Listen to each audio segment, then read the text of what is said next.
Go, girl. Claire Danes is talking her new bun in the oven as she promotes her new film, A Kid Like Jake. And the world of dance is back tonight. Yay! And Hough and Jenna Dewan are telling us why season 2 is turning up the heat. Nikki Bella, listen up. We have a message for you from Super Nanny Joe Frost. Plus, I was smitten by him. That's so weird to admit. Let's do the damn thing. We are breaking down the season premiere of The Bachelorette. All the hotties and the drama. It's coming up live with Michelle Corsten and Bachelor alum Caila Quinn. and it's all today on People Now.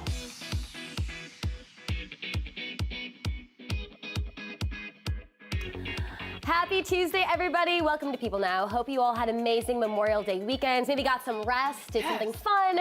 So now, okay, in case you didn't know, today is another food holiday. It is National Biscuit Day. Yay! National Biscuit Day. But you guys, these aren't the ones you butter. These are the cookie kind of biscuits, the ones you dip. Yeah, I think we need to gotta be clarify specific things, here, yeah. and credit where credit's due. We want to know, what do you like to have with your biscuit? Hot tea, a good brew, a nice cup of hot chocolate. So let us know by voting in our poll on People's Twitter page.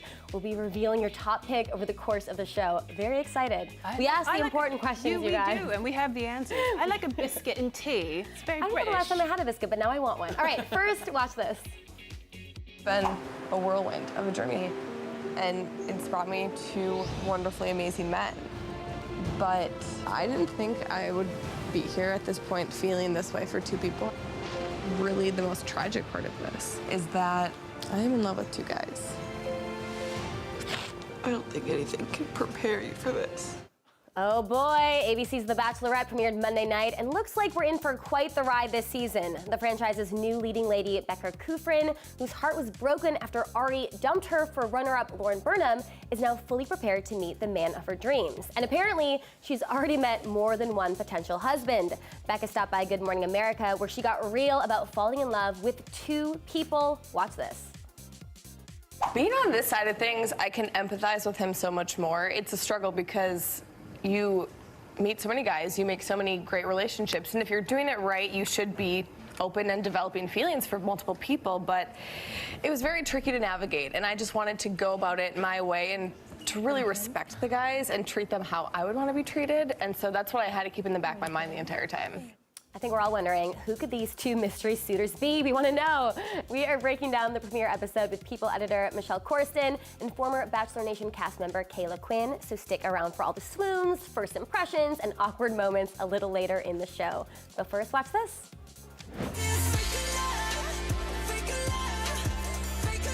Oh yeah, BTS is breaking records. The insanely popular K-pop band has made American music history, earning the #1 spot on the Billboard 200 with their latest album, Love Yourself Tear.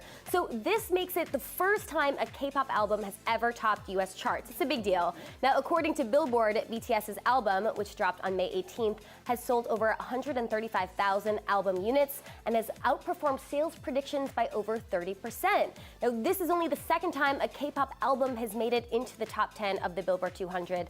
The first time was BTS's other album, Love Yourself Her, which debuted in September of 2017 and peaked at #7 spot. Now, we just sat down with the boys at BTS, where they broke down the meaning behind their new and now record-breaking album. Love is a complex, so we sometimes just turn away. We don't want to see the dark, sad sides of the love and the life has. So this time we want to focus on the sides that we want to turn away, like the dark, the sad side. So we're telling them, if you're not true to yourself, the love won't last forever. The love could be between people and people, but it could be between me and myself. All right, the new comedy Tag tells the story of a group of friends that meet up every year to play a game of competitive, high-stakes, grown-up tag. It sounds like the best time ever. I want a part of this. But as the movie star John Hamm tells Ellen DeGeneres on Tuesday, filming the movie was even more intense than the plot. We had several on-set injuries, the most notable being, I was not there that day, so it's impossible to blame this on me. Jeremy Renner, who broke both of his arms at the same time. Day 3 of production.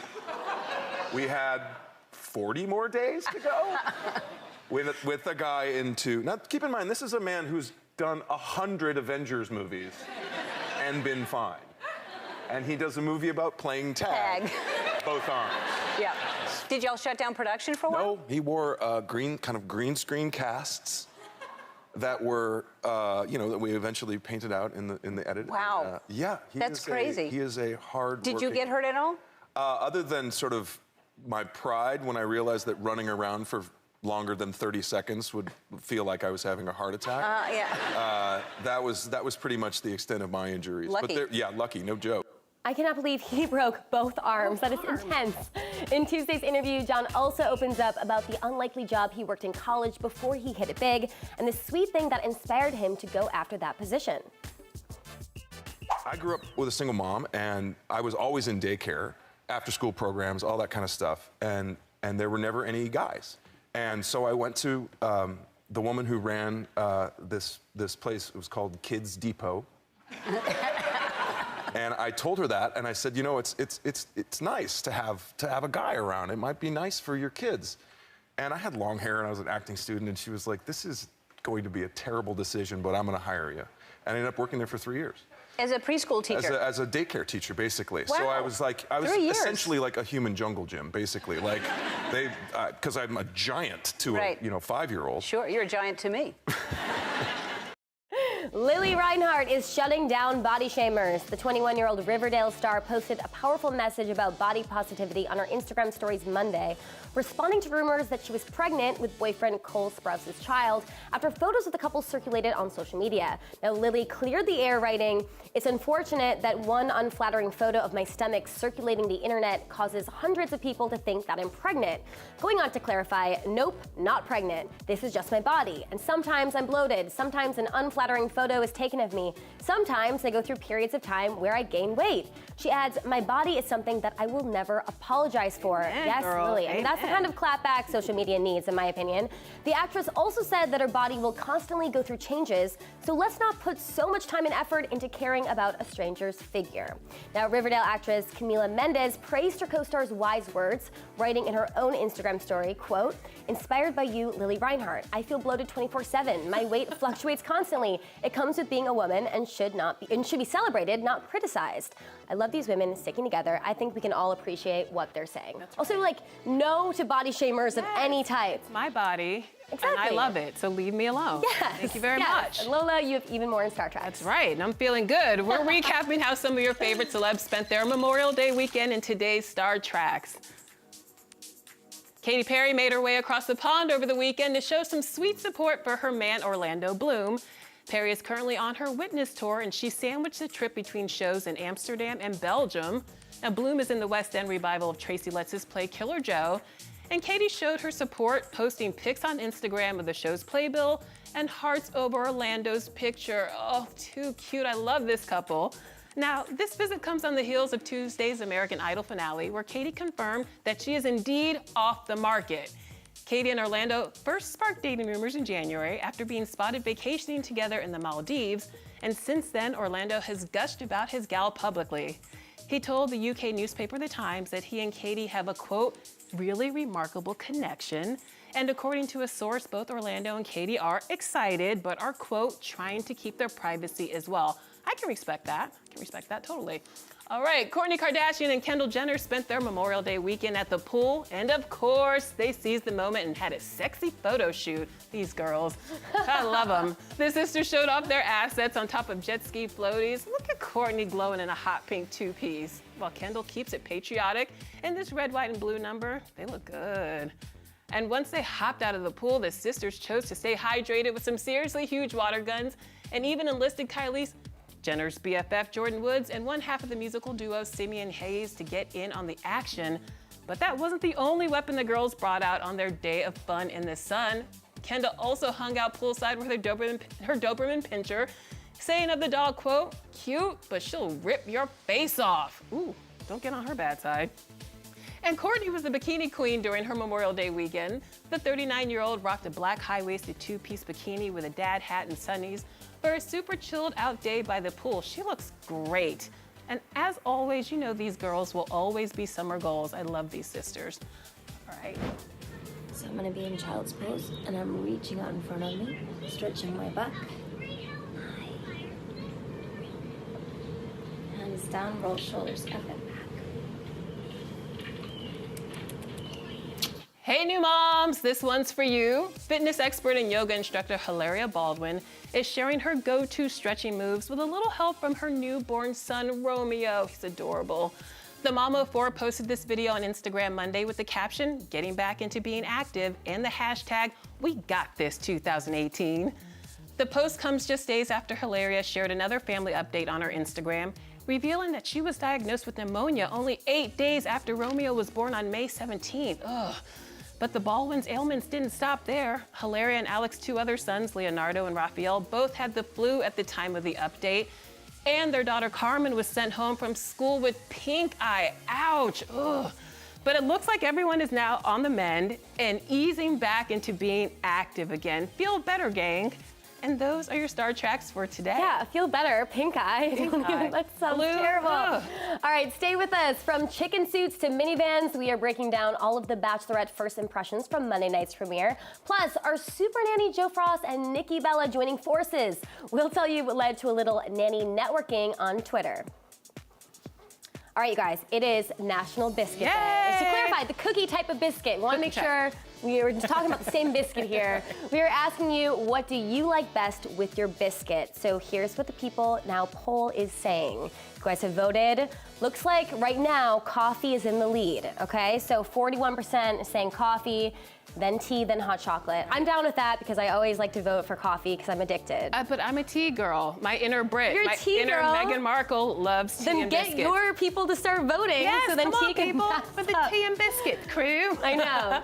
And let's see what else Twitter is saying about Biscuit I like how you Day. can only say that in a British accent. Only in a British accent. When an American asks for biscuits and gravy, make sure you Google it first or else. Oh, right. Yeah, because I feel like there are different kind of biscuits, so we need to Right. make sure we're talking about the right The one. cheddar biscuits at It's National Biscuit Day. Yeah. Retweet if you think Bentley deserves one. Well- Yeah, I think he deserves one. He does. That a retweet. Those eyes, he can have anything he wants. All right, you guys, Yeah, keep keep taking taking our our poll. poll. We're very excited for you to take our poll.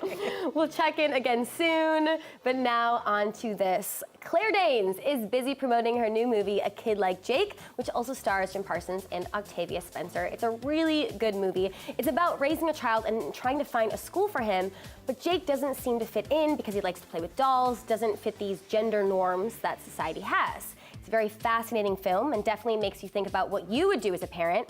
Well, it turns out Claire is pregnant right now with her second child. So I had to get her take on being pregnant while promoting her film. Claire, you just announced that you're pregnant with a second child. Now, doing press while pregnant about a film like this, what kind of perspective does that give you? Well, I don't know. Yeah, I'm in that phase of my life, you know, where all of these themes that we're exploring in this story are immediately relevant to me. How excited is your son to have a new baby sister or brother? Oh, he's excited. I mean, there's some ambivalence too. I think it's Does he pretty get it? complex. I mean, he can't understand all the invitations, but yeah. like He's it's gonna calling be here it his forever. baby. Oh, he is. Yeah. Oh, he's taking ownership of it. That's really nice. Which is good. And you know, but none of us know what it means, of course. You Right, know, right. It's all very abstract still. So adorable. The movie also stars Octavia Spencer, who plays the director of Jake's preschool. Now, Octavia has previously said she's not maternal at all, but being in a movie centered on kids always makes you think about the idea of parenting. So I wanted to know how this movie affected her thoughts on motherhood. I had always seen myself as, you know, a parent of 3, and since we haven't found Mr. Right, if you know anyone, I don't. But my eggs have, you know, they're expiring on the shelf, so those days are dwindling. But there are other avenues, there are other ways to have children now. So I'm not saying I'm never going to be a parent, but I probably won't be the biological. Okay, so yeah, did this then affect you, or, because for me it made me a little like nervous about being a parent someday. Did this movie then kind of change or affect you thinking about maybe someday you will have kids? You know what, I'm always filled with hope when children are at the center of something because they are our tomorrow. I hope that I will be brave like Jim and Claire's characters in the film. I hope that I will allow myself to go through whatever, but on the other side, always do what's best for the child. I love her. I also like how real she is about her eggs expiring on the shelf. No, she's like, it's a wrap. Yeah, but she also, I really like that she kind of said that there is hope and that she maybe would want to be a mom Listen, someday. if she wants to come over and babysit my child anytime, Auntie Octavia, please you come heard it over. here. Come, Auntie Octavia, come over, please. All right, guys, moving on to this. Super nanny Jo Frost wants to help out the Bella twins with all their baby and future baby needs. Now, last Friday, Nikki Bella told us that although she wants to be a mom, she knows she'll need some extra help when the time comes. That's right. So Super Nanny Jo Frost tweeted at People offering to lend a hand, writing, quote, well, you know where to find me, Bella twins, to help you get the nanny service you will need eventually, with a little wink face. I love that. So it looks like we're connecting wrestling superstars with super nannies. Look at That's what we us. do on People Now. That's right. So here's a little reminder of what Nikki Bella had to say about motherhood, which led to this epic nanny networking. We have our companies, Bella Radici and Birdie Bee. How she balances it all with Birdie, I feel like I need naps. Like, I give it to career moms because to me that is so beyond like difficult. So I have massive baby fever, but I want to wait. Yeah, but a stay-home mom, I give them a lot of credit too because you're there. I need to save my money because I want a night nurse and I want a nanny. Yeah. So I have my own savings account now. Just for that. Yeah, because I look at it and I'm like, oh The man. lifestyle savings account. Yes, is what that's called. exactly. All right, Nikki, if you're watching, reach out to Jo Frost. Super Nanny has you covered. All right. All right, watch this. You're put inside a waking dream of your own design. Problem is, some of our users decided that life in Reverie is better than the one out here. Their bodies have gone into a coma. They're trapped. What exactly is it that you want me to do? What you did for me on the force, hostage negotiation. I want you to go inside Reverie and bring them back. Ooh, intense. Added on the list for your summer binge. Sarah Shahi stars in the new NBC thriller Reverie, and it has everything you'd want for all your couch surfing needs. Now get this, Sarah describes the show as Alice in Wonderland meets Inception with alternate universes, virtual reality, ghosts, and much, much more. That sounds cool. Very thrilling. Yeah. It's also breaking new ground. Now, Sarah is the first Persian actress to lead a show, and she's hoping the role creates more opportunities for women of color. It's really cool, and you know, I don't really take much credit for it in terms of breaking any glass ceilings. I think the women who came before me helped pave that route, but if this can somehow open doors for other women of color, I think that's a great thing. I like that. But don't think Sarah has much downtime. The actress shares an 8-year-old son and a pair of 3-year-old twins with Shameless star Steve Howey, and she gave us a little insight inside her very busy household. Oh, I guess I'm doing okay. But you know, they're a handful, and those kids, they're my beginning and my end at the same time.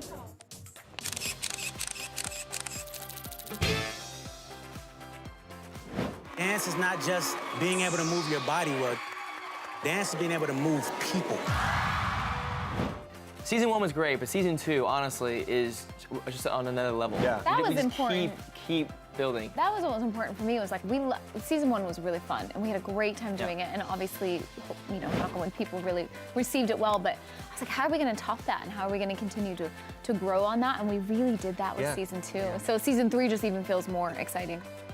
That's right, World of Dance is back tonight at 10 p.m. Eastern, and this season is turning up the heat. The dance competition has expanded its categories and now includes 2 groups for the under 18 division. But don't worry, these young dancers have no problem keeping up with the professionals on the show. At the beginning, we were concerned because I was like, how is this young 13-year-old going to compete against these, you know, professional dancers? There's 30 of them on stage. But it's amazing. They hold up. It's incredible. Dancing is dance. It doesn't matter if you've had the experience or you don't. I mean, some people who've been dancing their whole lives falter under the pressure on that stage. And some people who are, this is the first time, just Anything goes. Yeah. Anything goes. I mean, and it's an even playing field. It's amazing. Thankfully, you guys have those scorecards that are, you know, very specific. You know, there's performance, there's technique, there's choreography, there's ways in which to score. But because in the beginning we're like, well, how are the Jabberwockies going to compete against, you know, Eva Igo, who is, you know, a young? But it works because it's about what they do in the moment on that stage. Still trust me? I think so. All right.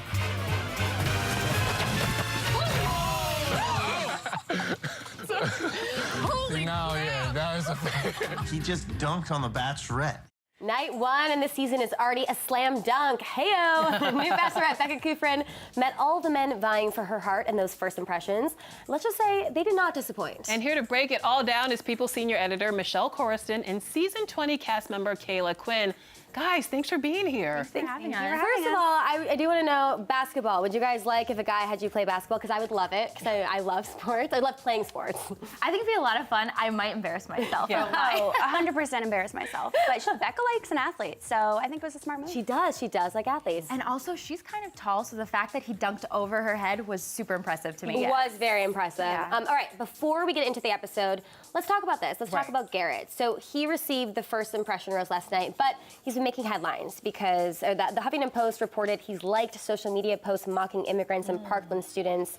It's always weird because the episode will air and then things will happen in real time. Michelle, what does this mean for Garrett, who's already an early frontrunner? I mean, will ABC or Becca comment on this, do you think? Yeah, it's quite shocking and obviously very disappointing. It's not the first time The Bachelor has had contestants with problematic opinions or social media behavior. We had Lee in Rachel's season. But the difference is I think viewers pegged Lee as someone that they didn't really like right away, and Garrett gave off a really good first impression on the show. We're out to ABC for comment, and hopefully we hear back. I think it all depends on how far he gets as to whether they address it or not. And like you said, he did get the first impression rose, which if I was a betting woman, I would say he has a good chance of being the person that she's now engaged to, which would be problematic for her. She's a Hillary Clinton supporter. She went to the Women's March, and so if he's this conservative troll, that's gonna be an issue. Yeah, Caila, how disappointing is this, finding all this stuff out? It's really disappointing, and there's always an inner conflict for me. Do you take the person that's on the show, or do you take the person outside of the show? And the thing is, like, when she films it, she has to just be present, and she doesn't have social media. So, you know what, as she's following her heart, I don't blame her for liking him, and I kind of still like him. I know that I know this now, but you can't help but put yourself in the show. Put yourself in those shoes. And maybe the fact that she's a liberal and he's a conservative might make for a good heat in the, Yeah, but like the stuff he's been liking is not good. Not good. Yeah, it's bad. Maybe he should apologize. He should apologize. Maybe she can educate him a little Yeah. bit. Yeah, if anything's gonna come out of it, maybe there'll be a good thing that comes out of it and he's educated on this stuff. That's right. Okay, we'll watch Becca and Garrett's instant connection in just a bit. But first, let's break down some of the other memorable limo exit. Kicking things off with David, who showed up in a chicken costume, There's always one guy. I mean, a chicken costume. Caila, what do you think of contestants showing up in costume, yay or nay? I say nay to this, but... I mean, personally, I wouldn't be attracted to that, but you have to give a chicken costume? Not at all, not at all. But you have to give him some credit for standing out, and everyone will remember him as the chicken guy. So I give him a little credit, and she kind of found him charming, so... He's a venture capitalist, okay? Good point. So I tweeted this last night that at this point in my life, I would just say yes to the chicken. But this is about Becca. I think he's goofy, and she's kind of weird like that too. Okay. I think she liked it. I think he's cute under those feathers. Let's give him another week. He is very cute. Sometimes when the guys pull off the mask, you're like, oh, I get it. I get why you were hiding it. But I'm a big fan of the costumes, because if I ever did this show, I would totally come in on a horse or something. Totally, you have to stand out. You do. Yeah. I like the chicken costume. I don't know. Something I didn't like, though. A lot of guys made some references to Ari. I think this was a terrible idea. Man Bun Mike even brought out a cardboard cutout of the guy.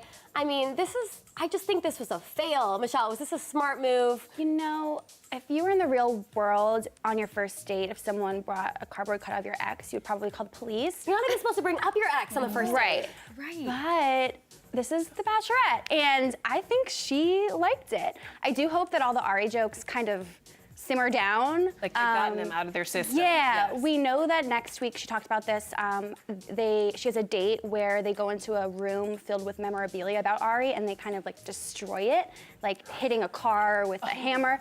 So maybe that'll get it out of everybody's system. Definitely cool, like a Miley Cyrus wrecking yes, ball moment. Exactly. Which maybe we, like as Bachelor Nation, we all need that kind of catharsis.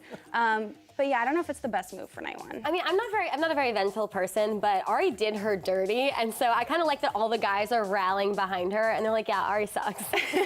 What do you think, Caila? 100%. Like, I wouldn't want someone to bring that up over and over again, and I found it a little creepy to have him just standing in the rose ceremony room. Anyway. Wouldn't be my top pick. I think they're gonna have fun with that cardboard cutout throughout the season. Oh, definitely. Yeah, they should dress it up. And yeah. But, okay, and I think this is a Bachelorette first. Let's watch this, okay? I got a rose, you got a rose. All I got, children got a rose. When I get to heaven, gonna carry my rose, gonna shine all over God's heaven. Heaven, heaven, ooh, heaven. I cannot believe that somebody brought a full choir just for me. We already have a choir that can sing as I walk down the aisle. This is amazing. We're loving it. I love there this was moment. a literal choir serenading Becca. Kayla, what did you think of this? Was this swoon-worthy? I absolutely love this moment. I had my hands up in the air Yes, too. like, I was hallelujah. Especially after the royal wedding, I'm on the choir train. I want one at my wedding, so I was 100% on board. Chris totally stood out for me, and I thought it was a great idea. Yeah, were you a fan of the choir? They also, were they all in that one like limo? Yeah, that was like a clown car limo. If that were me, I would feel very awkward being serenaded like that, but it's definitely a wow moment. You're such a good choir. Yeah. You got a rose. Yeah. You Yeah. got a rose. Yeah. You got It was kind of awkward when he left. choir for this. Yes, we should join in. It was a little awkward when he left and she was alone, just kind of dancing by herself, but it was cute. Yeah. All right. Okay, guys, not everyone showed up in a limo. Garrett pulled up in a minivan complete with soccer balls, a car seat, and a diaper bag. I guess he's ready to be a dad. Yeah. It's safe to say Becca was smitten by the entrance since he did receive that coveted first impression rose. Let's watch the moment here. Since he pulled up in that minivan, I was smitten by him. That's so weird to admit. But I loved it all. Like, he's so easy to talk to and so sweet. And so to give him that rose, I felt so good. Becca, I'm so excited. Oh my God, I appreciate it. Yeah, so this is really hard because Kayla, you were just saying, we want to like him, but we know what's going on with the social media stuff. The past 3 Bachelorettes ended up with a guy who received the first impression rose. So what do we think? Will history repeat itself with Becca and Garrett? Do we think that's going to happen? Or will the Instagram controversy kind of play a part in this? Personally, my gut says that it could happen, that he could be one of the final 2 because they have so much in common. Both like from the Midwest. He's just he's gone fishing before. He's just a family guy. It just seems like the perfect fit. But you just hate to love him. I know. We'll have to see what happens with that. Becca was not messing around. She also sent home one potential suitor before the rose ceremony even started. I love this. Watch this. And I'm excited to get to know you. Yeah. You. And I know that you say that. I just am not 100% comfortable with just knowing that we've met multiple times in the past and just not really having any interest. Do you know that I have one conscious recollection of meeting you? Yeah, no, and I get that, but we have met many times before. And drunk. You guys, that was so awkward. Yeah. How do you think Becca handled her very first elimination as a Bachelorette? Is this a sign of how she'll deal with these men going forward? She was very decisive. She's not here to play games, and she called him out. Right. Clearly, they had met. He didn't express interest with her, and now she's in the spotlight. Maybe he wants his shot at stardom, and she's here to find love. She's not there for that. I mean, he didn't even remember meeting her a few times. No. I do that sometimes when I'm drunk, meaning he's probably drunk and not interested. Or if I don't remember you, I'm not interested. She was so confident in her decision, though, so I'm with you in saying that this season's going to be a great season. If she's kicking men off in the first, hour of the show, then she knows what she's doing. She's not wasting any time. I love it. Yeah. All right, before we wrap up, we have to talk about the fact that Ali Raisman's ex is on the show, Colton Underwood. Now, Twitter has a lot of feelings about this. Were you guys shocked when you saw him pop out of the limo? Michelle, what do you think? What are your thoughts on this? I love Colton. He's an athlete, which she likes. He does a lot for charity. I don't think it's necessarily the worst sign that he's dated a fellow athlete before.